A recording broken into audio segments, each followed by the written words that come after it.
వస్తలేదన్నా okay కదా.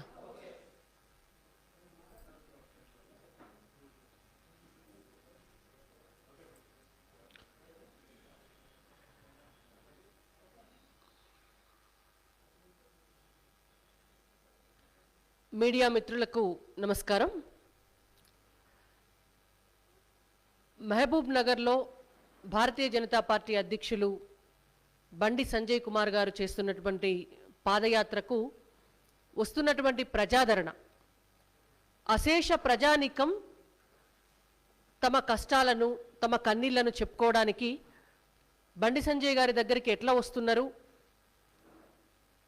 ఊరూరా వాడవాడలా ప్రజలు ఎట్లా కదలి వస్తున్నారు అనేటువంటిది మనం అందరం చూస్తున్నాం.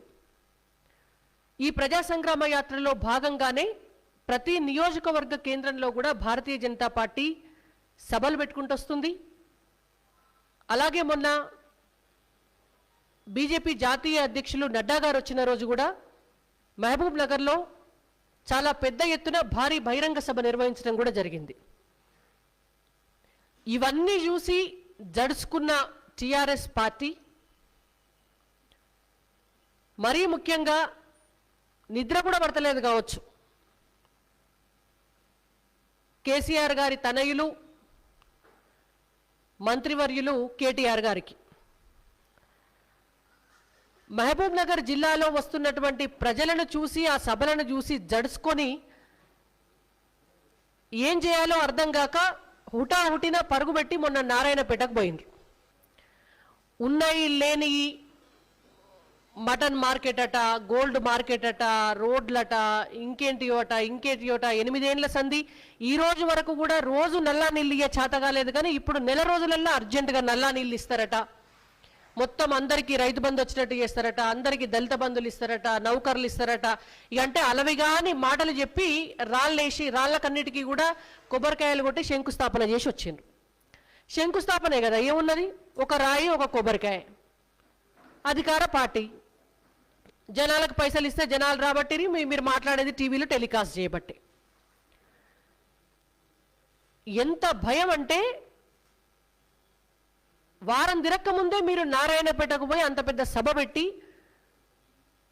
ఊకదంపుడు ఉపన్యాసాలు ఇచ్చి మీ ఆక్రోశం అంతా కూడా వెళ్ళగక్కుంటా ఇవాళ భారతీయ జనతా పార్టీ రాష్ట్ర అధ్యక్షులను, భారతీయ జనతా పార్టీ జాతీయ నాయకులను, నడ్డా గారిని, సంజయ్ గారిని, నరేంద్ర మోడీ గారిని కూడా మీరు మాటలు అనడానికి తెగించిండ్రు, తెగబడ్డరు. అంటే ఇవాళ మీ చిత్తశుద్ధి ఏమిటి, మీరు ఎంత భయపడుతున్నారు, మీరెంత వణుకుతున్నారు భారతీయ జనతా పార్టీని చూసి అని మాకు అర్థమవుతుంది. మీరు వట్టిగా భయపడి మీరు వణికిపోతే మాకేం అభ్యంతరం లేదు. మీరు రేపు పొద్దుగల తట్టాబుట్ట చదువుకొని పోయేటోళ్ళు కాబట్టి డెఫినెట్గా మీరు ప్రజలకు భయపడాల్సిందే, ప్రతిపక్షాలకు భయపడాల్సిందే. కానీ మేము ఇంకో విషయం చెప్పదలుచుకున్నాం. మీకు అబద్ధాలు చెప్పుడే అలవాటయ్యి మేము అబద్ధాలు చెప్తే జనం ఎట్లయినా నమ్ముతారు, మేము అబద్ధాలు చెప్తే ప్రతిపక్షాలు ఊకుంటాయి అనుకునే రోజులు పోయినాయి. మీరు ఒక అబద్ధం చెప్పిండ్రు, వడ్ల విషయంలో కేంద్రం అన్యాయం చేస్తుంది అని. మా పార్టీ రాష్ట్ర అధ్యక్షులు బండి సంజయ్ కుమార్ గారు దాన్ని బయటపెట్టిండ్రు. నువ్వు కేంద్రం దగ్గరికి పోయి నువ్వు FCI తోటి ఒప్పందం చేసుకొని నువ్వు సంతకం పెట్టి వచ్చి ఇక్కడ కేంద్రాన్ని ఎట్లా బదనాం చేస్తావయ్యా, ఖచ్చితంగా నీ మెడల్ వంచిపిచ్చి వడ్లు కొనిపిస్తామన్నారు, కొనిపించిండ్రు. ఇవాళ కూడా మేము విషయం చెప్పదలుచుకున్నాం. కేటీఆర్ గారు మాట్లాడుకుంటా అసలు వారిని గారు అని అనాలంటేనే మాకు చాలా ఇబ్బందికరంగా ఉంది. ఎందుకంటే వారు మా పార్టీ అధ్యక్షుల్ని, మా పార్టీ జాతీయ అధ్యక్షులని, ప్రధానమంత్రి గారిని వారు మాట్లాడేటటువంటి మాటలు వింటే గారు కాదు కదా, వారి పేరు కూడా ఎత్తకుండా తెలంగాణ రాష్ట్రంలో ఎన్ని చెడ్డ మాటలు ఉన్నాయో అన్ని చెడ్డ మాటలతోటే వాళ్ళని పిలవాలి లెక్కకైతే. కానీ ఇంకా మేమంత సంస్కారం కోల్పోలే, ఇంకా మాకు ఓపిక ఉంది. మా ఓపికను పరీక్షించకండి. మాటలు మాట్లాడుకుంటా చాలా మాట్లాడారు. మీకు సిగ్గుంటే, మీకు శరం ఉంటే పాలమూరు రంగారెడ్డి ప్రాజెక్టుకు జాతీయ హోదా తీసుకురండి, కృష్ణా జలాల సంగతి ఏందో చెప్పండి అన్నారు. ఇవాళ మేము అడుగుతున్నాం, మీరు మాట్లాడిన మాటలు మీకుంటే ఈ రాష్ట్ర ముఖ్యమంత్రి కేసీఆర్ గారు, గతంలో నీటిపారుదల శాఖ మంత్రిగా ఉన్నటువంటి హరీష్ రావు గారు మీరెందుకు KRMB దగ్గరికి పోయి కృష్ణా జలాల విషయంలో తెలంగాణ ఆంధ్ర వాటాలు డిక్లేర్ చేసే సమయంలో 34% వాటాకు అంగీకరించి సంతకం పెట్టొచ్చిండ్రు అని మేము అడుగుతున్నాం. దానికి సమాధానం చెప్పండి. ఇవాళ ఆంధ్రప్రదేశ్ నుంచి తెలంగాణ విడిపోయిన తర్వాత తెలంగాణ రాష్ట్రానికి బరాబర్ 50% నీటి వాటా రావాలి. మరి ఏం గడ్డి వీకినవా 8 ఏళ్ల సంధి? ఎందుకు సంతకాలు పెట్టొస్తున్నావు? ఇవాళ ప్రతి సంవత్సరం జూన్ నుంచి జూలై దాకా, జూలై 31 నుంచి మళ్ళొచ్చే సంవత్సరం దాకా మీకు వాటర్ ఇయర్ ఉంటుంది. ప్రతి సంవత్సరం మిమ్మల్ని పిలుస్తుంది కదా కృష్ణా రివర్ బోర్డు, ఆడికి పోతున్నారు కదా. ఈ 7 సంవత్సరాలుగా తెలంగాణ రాష్ట్ర ప్రభుత్వం తెలంగాణ ప్రజల్ని మోసం చేస్తూ, తెలంగాణ రైతుల్ని మోసం చేస్తూ, దక్షిణ తెలంగాణను ఎండబెడుతూ, దక్షిణ తెలంగాణ రైతులను ఏమారుస్తూ, కేంద్రాన్ని నిందిస్తూ, వీళ్ళు మాయమాటలు చెప్పుకుంటా కేఆర్ఎంబి దగ్గరికి పోయి సంతకాలు పెట్టొస్తున్నారు. మేం చెప్తున్నాం, నిన్న మా పార్టీ అధ్యక్షులు బండి సంజయ్ గారు చెప్పినారు, ఇవాళ మేం చెప్తున్నాం. ఈ 7 సంవత్సరాలుగా ముఖ్యమంత్రి కేసీఆర్ గారు తెలంగాణ రాష్ట్ర ప్రభుత్వం తరపున 34% వాటాకే అంగీకరించి పెట్టొచ్చిన సంతకాలు పెట్టొచ్చిన పేపర్లు మేము చూపిస్తాం బాజాప్తా. ఎక్కడికి వస్తారో అక్కడికి రండి, మేము బయట పెడతాం ఆ పేపర్లు. ఏం లాలూచిపడి చేస్తున్నారు మీరు? పోయిన సంవత్సరం పోతిరెడ్డిపాడు దగ్గర, శ్రీశైలం కింద పోతిరెడ్డి ప్రాజెక్టు దగ్గర, సంగమేశ్వర దగ్గర అక్కడ పొక్క చేసి నీళ్లు తీసుకుపోవడానికి 203 జీవో జగన్మోహన్ రెడ్డి గారు తెస్తే ఈయన ఇంట్లో ఫామ్ హౌస్లో అంటే ఆనాడు బయటపెట్టింది ఎవరు? భారతీయ జనతా పార్టీ అధ్యక్షులు బండి సంజయ్ గారు 5 లేఖలు రాసిండ్రు కేంద్రానికి. ఇవాళ తెలంగాణ ప్రాంతానికి అన్యాయం జరుగుతోంది, మీరు ఒక అపెక్స్ కౌన్సిల్ మీటింగ్ పెట్టండి అని అంటే, అప్పుడు అపెక్స్ కౌన్సిల్ మీటింగ్ పెడితే కూడా మొదటి దఫా మీటింగ్ లో ముఖ్యమంత్రి కేసీఆర్ గారు పోలే. జీవో విడుదల చేయటము ముఖ్యమంత్రి కేసీఆర్ గారికి తెలుసు, జగన్మోహన్ రెడ్డి గారు జీవో విడుదల చేయటం. పోతిరెడ్డి పార్క్ నుంచి నీళ్లు తీసుకుపోమని వీళ్ళు దొంగలు ఇద్దరు కలిసి దోస్తానా చేసి చేసుకున్నటువంటి ఒప్పందం. దానికి నిదర్శనమే అంతకు ముందు 2-3 నెలల క్రితమే ఆంధ్రాకు పోయి అక్కడ ప్రస్తుత మంత్రి రోజా గారి ఇంట్లో భోజనం చేసి ఈ ముఖ్యమంత్రి కేసీఆర్ గారు చెప్పిన మాటలే. రాయలసీమను నేను రతనాలసీమ చేస్తా, కృష్ణా జలాలను రాయలసీమకు ధరలిస్తా, మీరంతా చల్లగా ఉండాలి, నేను ఇక్కడ దేవుని లెక్కుంటా అంటే ఆమె పాపం ఏమంటే గులాబీ పూలతోటి పూల వర్షం కురిపించి మొత్తం పూలవాకి లేపించి తీసుకుపోయి ఆయనకు రాగి సంకటి, ఆయనకు మటన్ కూర, ఆయనకు నాటుకోడి కూర ఇవన్నీ పెట్టి పంపించింది. ఇవాళ వెనకడికి ఎవడో అంటాడు, అమ్మ కన్నం పెట్టనోడట చిన్నమ్మకు గాజులు చేయించిండట. ఇవాళ తెలంగాణ రాష్ట్రంలో కృష్ణా పరివాహక ప్రాంతంలో ఉన్నటువంటి రైతులను మోసం చేసుకుంటా, ఇవాళ కృష్ణా పరివాహక ప్రాంతంలో తెలంగాణలో ఉన్నటువంటి భూములన్నింటినీ కూడా బీళ్లు చేసుకుంటా రాయలసీమను రతనాలసీమ చేస్తావు. అట్లా చేసుకుంటేనే పోతిరెడ్డిపాడు విషయంలో 203 జీవో జగన్మోహన్ రెడ్డి తెస్తే ఇంట్లో పన్నావు. తెలంగాణ రాకముందు ఏం చెప్పినావు కేసీఆర్ గారు? మీరు ఏం చెప్పారు? పోతిరెడ్డిపాడు కాడ పొక్క పెడితే నా కొడుక నేను వచ్చి అడ్డం పండుకుంటా అక్కడ అన్నారు. మరి ఎందుకో పంటలేరు? ఆడేమన్నా మంచం కావాలో చెప్పరు, మేము తీసుకొచ్చిస్తాం. పోతిరెడ్డి కాడ పండుకొని ఆపండి. అవతలోడు జీవో ఇష్యూ చేస్తాడు, అవతలోడు టెండర్లు ఇష్యూ చేస్తాడు, అవతలోడు పని మొదలు పెట్టుకునేదాకా నువ్వు కదలవు. అటెంకా అపెక్స్ కౌన్సిల్ మీటింగ్ పెడితే దీన్నంతా పక్కదారి పట్టించి జగన్మోహన్ రెడ్డిని ఒక్క మాట అనకుండా మాకు సగం నీళ్లు కావాలి, కృష్ణాలో మాకు 50-50 నీళ్లు కావాలి అని మాటలు మాట్లాడడం మొదలుపెట్టినావు. ఇవాళ మేము అడుగుతున్నాం, నీకు చిత్తశుద్ధి ఉంటే నువ్వు డిమాండ్ చేసిన తర్వాత కూడా నువ్వెందుకు 34%కు ఒప్పుకొని సంతకం పెట్టి వచ్చినావు? మాకు సమాధానం కావాలి. మొదటి అంశం. రెండోది, సరే దీంట్లో ఇంకొక విషయం కూడా చెప్పాలా. కృష్ణా పోర్టు దగ్గరికి పోయిన తర్వాత వీళ్ళు మాట్లాడితే రీసెంట్గా కూడా కృష్ణా పోర్టు ఒక మాట అడిగింది, నీకు ఇచ్చినటువంటి 34%లా 811లా 299 టీఎంసీల నీటినే నువ్వు వాడతలేవు, వాడనప్పుడు నీకు 50% ఎందుకు అని వాళ్ళు అడిగిండ్రు. మీ దగ్గర సమాధానం ఉన్నదా? 8 సంవత్సరాలైంది తెలంగాణ రాష్ట్రం వచ్చి. ఈ 8 సంవత్సరాలల్లా మన వాటా నీళ్లు మనం తీసుకునేటందుకు ఎక్కడనన్నా ఒక్క ఆయమన్న రిజర్వాయర్ కట్టినవా చెప్పు. కృష్ణా పోర్టు కింద జూరాల నుంచి మొదలు పెడితే ఇవాళ ఎస్ఎల్బిసి టన్నెల్ దాకా మీరు ఎక్కడ వేసిందో చెప్పండి. ఇవాళ జూరాల కాడ అక్కడ నిల్వ సామర్థ్యం పెంచుకునేదానికి 2 రిజర్వాయర్లు కట్టే అవకాశం ఉంటుంది. ఒకటి లెఫ్ట్, ఒకటి రైట్, 2 రిజర్వాయర్లు కట్టచ్చు. మీరు అక్కడ కట్టకపోతుంది. భీమా ఏమన్నా పూర్తి చేసిండ్రా ప్రాజెక్ట్ అంటే భీమా ప్రాజెక్టు పూర్తి చేయకపోతుంది. అక్కడ ఒక్కటన్నా పెద్ద రిజర్వాయర్ కట్టకపోతుంది. నెట్టెంపాడు పూర్తి చేసిండ్రా అంటే నెట్టెంపాడు పూర్తి చేయకపోతుంది. అక్కడ ఒక రిజర్వాయర్ కట్టకపోతుంది. కల్వకుర్తి ఎత్తిపోతల పథకం పూర్తి చేసిండ్రా అంటే అది పూర్తి చేయకపోతుంది. అక్కడ ఒక రిజర్వాయర్ కట్టకపోతుంది.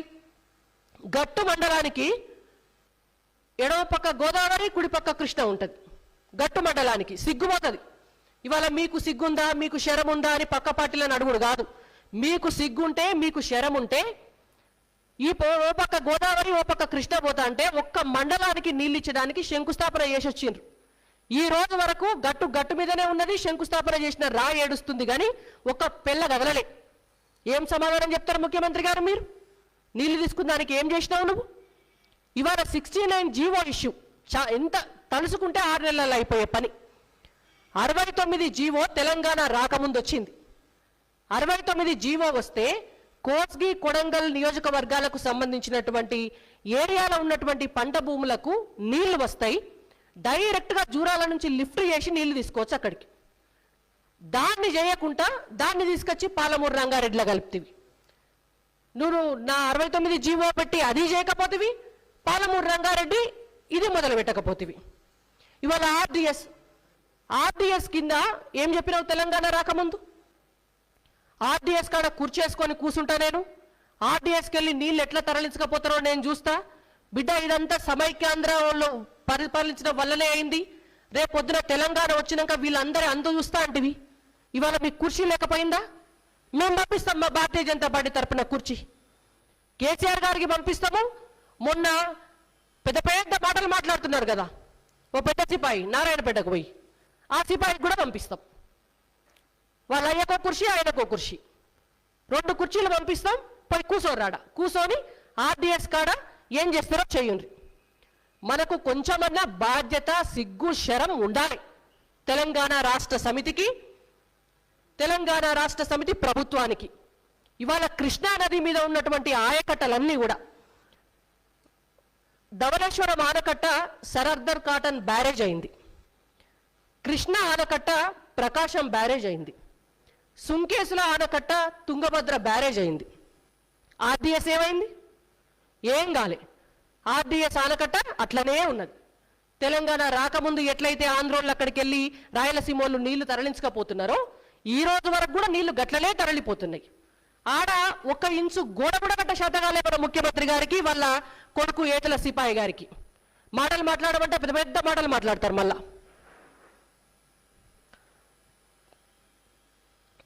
ఉమ్మడి మహబూబ్ నగర్ జిల్లా ఆడ మొదలైనా కూడా నల్లగొండకు నీళ్ళు ఇచ్చేది డిండి ప్రాజెక్టు. ఈ డిండి ప్రాజెక్ట్ ఎప్పుడు మొదలైందండి? ఉమ్మడి ఆంధ్రప్రదేశ్ ఉన్నప్పుడు మొదలైంది. ఆ రోజే కదా పరిపాలన అనుమతులు కూడా వచ్చినాయి డిండికి. మరి ఎందుకో ఇయాటి వరకు ఒక్క పిల్ల రౌతు దిగలే? సిగ్గులేదు మీకు? ఉమ్మడి నల్లగొండ ఫ్లోరోసిస్ తోటి అలమటిస్తుంటే మీరు అక్కడ ఉన్నటువంటి వాళ్లకు నీళ్ళు ఇవ్వమంటే మేము మిషన్ భగీరథ ఇచ్చినాం కదా. మిషన్ భగీరథ వస్తే మీది నుంచి వస్తాయి నీళ్లు. నువ్వు డిండి ప్రాజెక్టు చేస్తే భూమిలో ఉన్న ఫ్లోరిన్ మొత్తం పోతుంది. 5-10 ఏళ్లలో అక్కడ ఉన్నటువంటి భూసారం పెరుగుతుంది. అది కదా శాశ్వత పరిష్కారం. సాగునీరు ఎవడిస్తాడు? మీరు తాగునీరు ఒకటే ఇస్తే తెలంగాణ తెచ్చుకునే దానికోసమే కదా.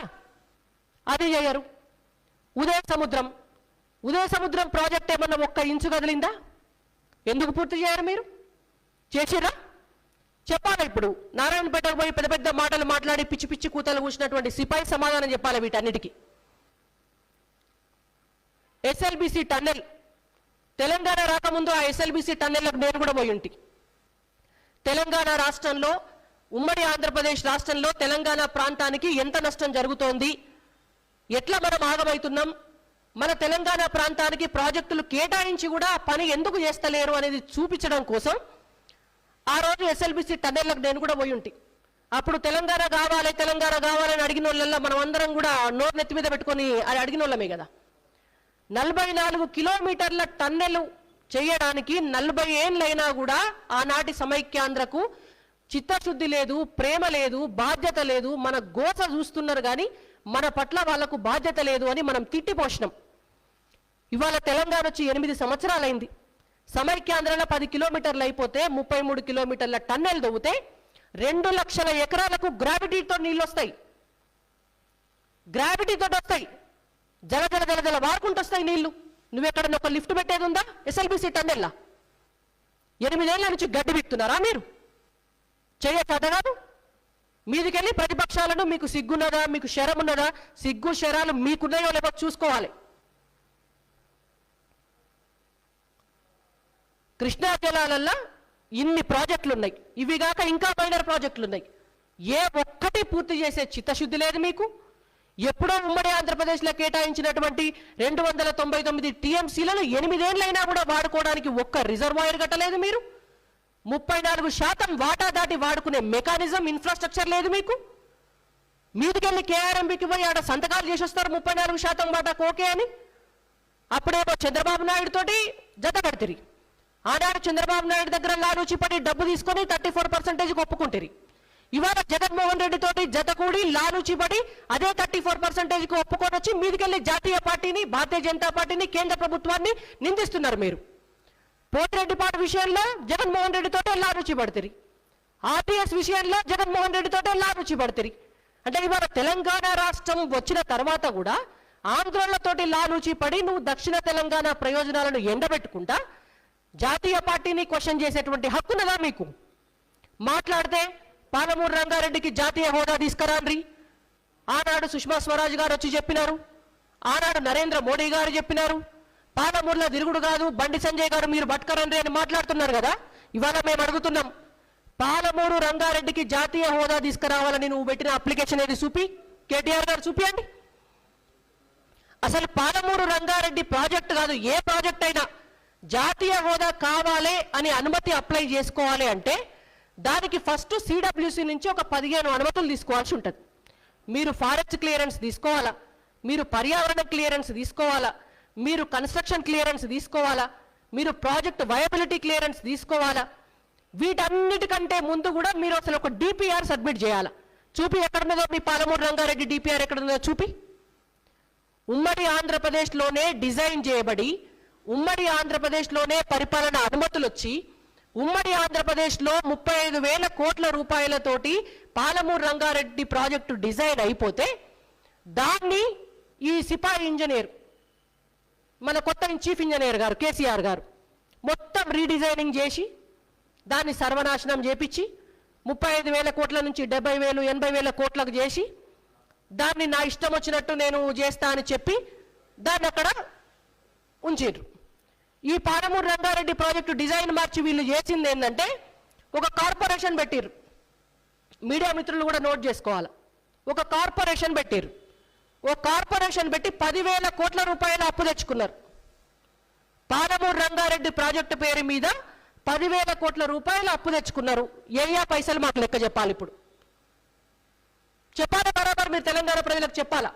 10,000 కోట్ల రూపాయల అప్పు తెచ్చి పాలమూరు రంగారెడ్డి నుంచి ఒక్క చుక్క నీళ్లు మీరు తెలంగాణ రైతులకు ఇయ్యకుండా, ప్రాజెక్టును ఒక్క అడుగు ముందుకు తీసుకుపోకుండా మీరు ఆ పైసలు ఏం చేసిండ్రు? ఆ 10,000 కోట్ల కోసమేనా మీరు డిజైనింగ్ మార్చింది?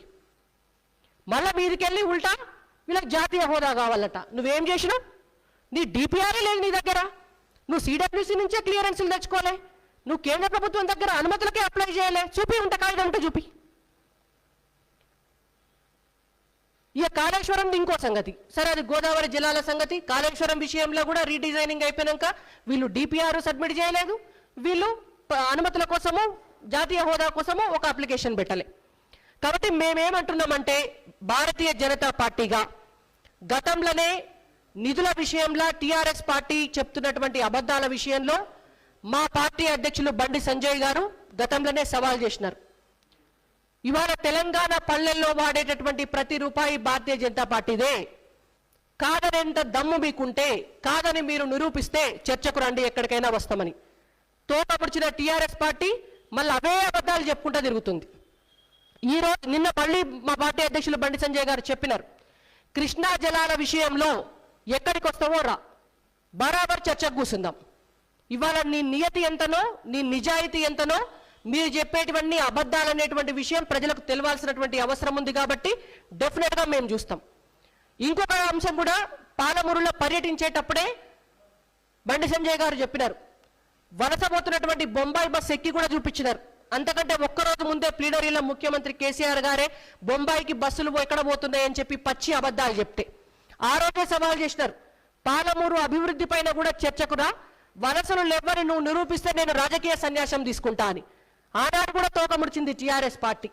మేము ఇవాళ భారతీయ జనతా పార్టీగా టీఆర్ఎస్ పార్టీని డిమాండ్ చేస్తున్నాం. నీళ్ల విషయంలో, నిధుల విషయంలో, నియామకాల విషయంలో, పాలమూరు అభివృద్ధి విషయంలో ఏ తెలంగాణ అయితే మనం దేనికోసం తెచ్చుకున్నామో ఆ ప్రామాణికమైనటువంటి ఏ అంశం విషయంలోనైనా మీకు దమ్ముంటే చర్చకు కూర్చుందాం రండి. మీకు చేతనైతే ప్రజల ముందట పారదర్శకంగా చూపించండి, లేకపోతే నోరు మూసుకోండి. మీరు చేసినటువంటి తప్పులన్నింటినీ కూడా, మీరు చూపిస్తున్నటువంటి తప్పుడు లెక్కలన్నింటినీ కూడా ప్రజల ముంగట మేము చూపిస్తాము. మీకు ప్రజలు ఎట్లా బుద్ధి చెప్పాలనో అట్లా బుద్ధి చెప్తారు.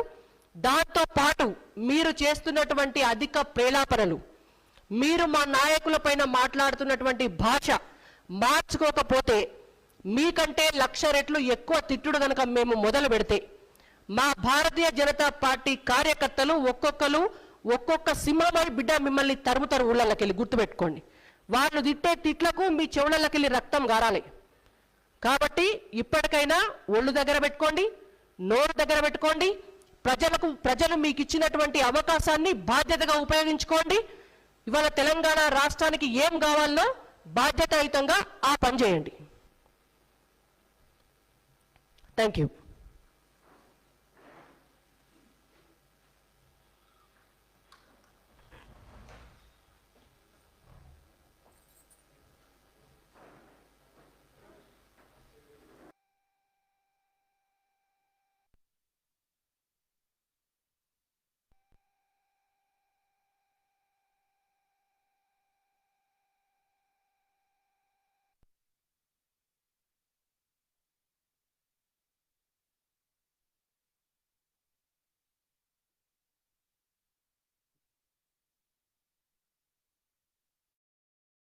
మీరు చూస్తున్నారు ఐ డ్రీమ్ న్యూస్ని. Please subscribe I dreams.